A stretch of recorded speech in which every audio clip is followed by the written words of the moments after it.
World's first smartphone with 64MP camera. According to Android Central, this is the Realme XT, the world's first phone with a 64MP camera.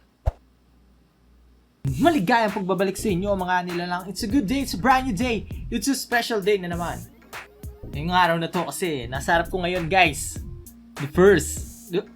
Di niya narinig. This is the Realme XT, isang smartphone with a quad camera at the back with 64 megapixel main camera. Talaga bang solid flagship killer si Realme XT? Pag-usapan na natin yan. Huwag na natin patagalin pa. Let's do this, yo!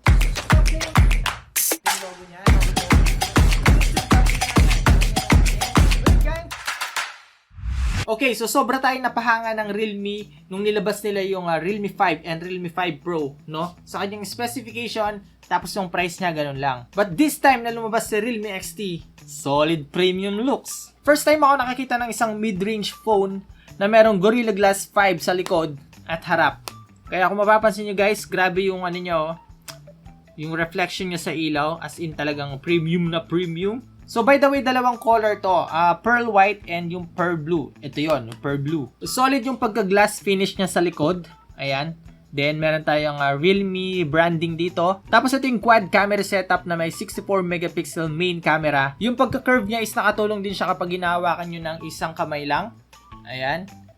And then yung isa sa mga gusto ko pa dito guys is yung gold accent niya dito sa power button. Again, konti lang yung dinagdag nila but at least they give extra effort. Then dito sa may left side, nandito pa rin yung volume rocker and yung SIM card and memory card or micro SD card slot. That is expandable naman up to 256 gig. Dito sa baba, dito pa rin yung 3.5mm jack, USB Type-C port, and of course, stereo loudspeaker. May pinagkaiba lang sa kanila ng konti. Si 5 Pro is meron siyang 6 na hole tapos maliliit. Ito naman is 4 pero malalaki. Realme XT is meron pa rin naman siyang dewdrop notch. Okay, may tatanong lang ako sa inyo. Okay pa rin ba si dewdrop notch this 2019 or early 2020? Or gusto natin na i-upgrade na siya into punch hole or even without notch? May poll ako dyan, pakisagot na lang. Alright. Si Realme XT ay may 6.4-inch display na may 91.9% screen to body ratio. So kung pagko-compare natin siya kay Realme 5 Pro, mas malaki ng konti yung chin ng Realme 5 Pro compare kay XT. Which is mas better kasi mas malaki na ang screen ng XT.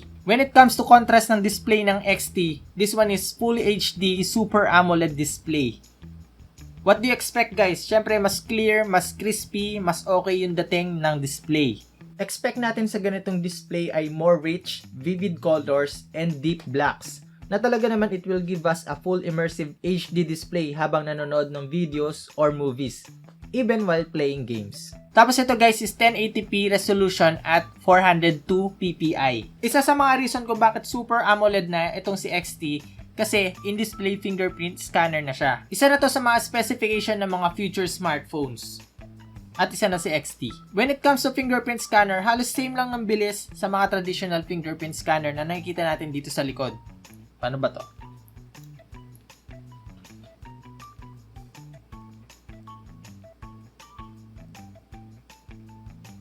Siyempre kasama na rin sa security ng phone na to, ang facial unlock. How fast? Sound quality ng speaker, tingnan natin. Half volume.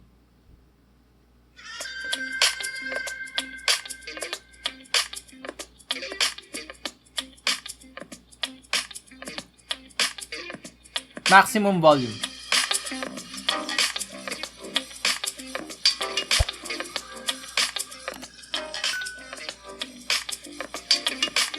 Sound quality ng speaker is good. Sakto lang din yung bass and treble, and isa pa doon, malakas. Okay, so pagdating na sa rear camera nito guys, of course quad camera setup with a huge 64 megapixel main camera. 8 megapixel naman para sa ultra wide, 2 megapixel naman para sa macro camera, and another 2 megapixel for depth sensor. Ito yung sample shots ng quad camera setup ng Realme XT.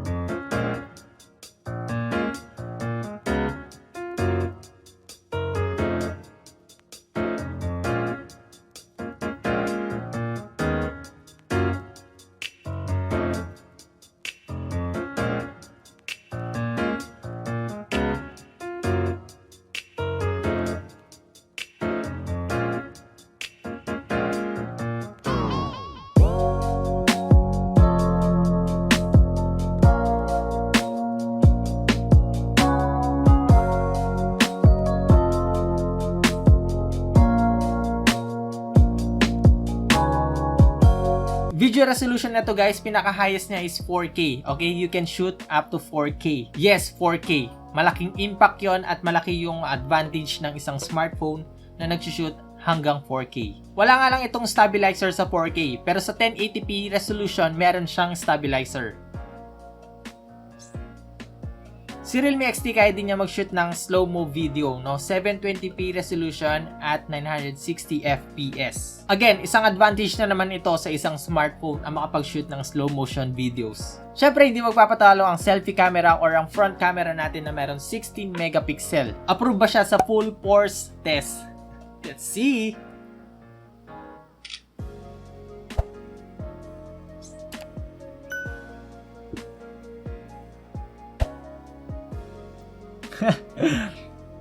See the details, man? And yes, approve siya. Other than that, syempre meron pa rin tong portrait mode and other filters.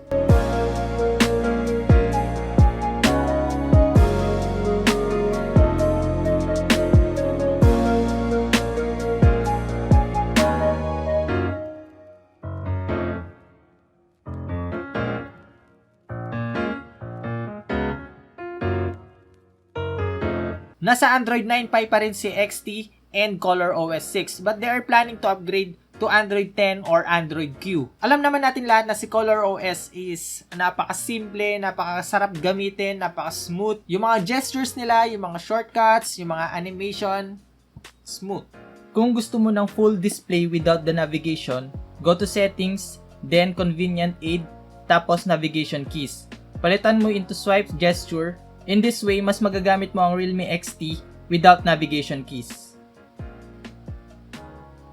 Meron itong 8GB of RAM which is napakalaki at 128GB of storage. Chipset nito guys is Qualcomm Snapdragon 712 AIE. Samahan mo pa ng GPU na Adreno 616. Wala na. Finish na. Sinubukan ko naman siya sa gaming which is si PUBG Mobile. And what can I expect sa platform na yon? Okay, walang lag. Ang ganda ng graphics kasi AMOLED display. Speaker is good and napakalakas. And by the way, alam niyo naman na din kung ano yung ginagawa ko kapag nagre-review tayo ng mga smartphone dito. Gumagawa ako ng separate video para sa kanyang performance and mga gaming tests. So abangan nyo kung gaano kalupit, gaano ka-smooth si Realme XT pagdating sa gaming. Malaking advantage sa game space when it comes to gaming. Kasi you can change the performance into competitive mode, which means it will improve the performance, frame rate, and responsiveness ng phone. Isa ring key feature ang block notification para while playing games, walang magpa-pop up na banner sa screen. Naka-indicate din dito ang battery life and signal strength ng connection mo, which is good. Battery capacity na to guys is 4,000 mAh. Malaking-malaki na yun para sa akin. Samahan mo pa ng VOOC 3.0 fast charging capability which is 20 watts. In the matter of 30 minutes, 50% ang battery ng XT matcha-charge. Hindi ba't napakabilis? O ano? Ano sa palagay nyo? Worth it ba si Realme XT? Sulit ba siya? Okay ba siya? Yes, of course, para sa akin, okay na okay siya. Magsimula sa kanyang design, sa kanyang build quality, sa kanyang camera, at lalong-lalo na yung kanyang specification na sobrang bilis. Sa presyong 16,990, yes guys, makukuha mo si Realme XT, 8GB of RAM, 128GB of storage, ng 16,990. Grabe! Napaka-awesome, ha? Awesome! And that's it for today's video, mga anila lang. Sana nakatulong itong video na to kung balak nyong bumili ng Realme XT at hindi nyo alam kung anong meron sa kanya, hindi nyo alam kung okay ba siya, kung sulit ba siya. Abangan nyo na lang guys yung ating performance and gaming test ng Realme XT. Tingnan natin yung performance niya sa high-end or mga heavy games. Kung gusto mo pa makakita ng iba't ibang klaseng unboxing and reviews tulad nito, pinupayo ko na sa iyo kaibigan, mag-subscribe sa channel na to. Huwag mo na rin kalimutan yung notification bell para updated ka pag meron tayong bagong upload. Ha? Hanggang sa muli nating pagkikita. Nice!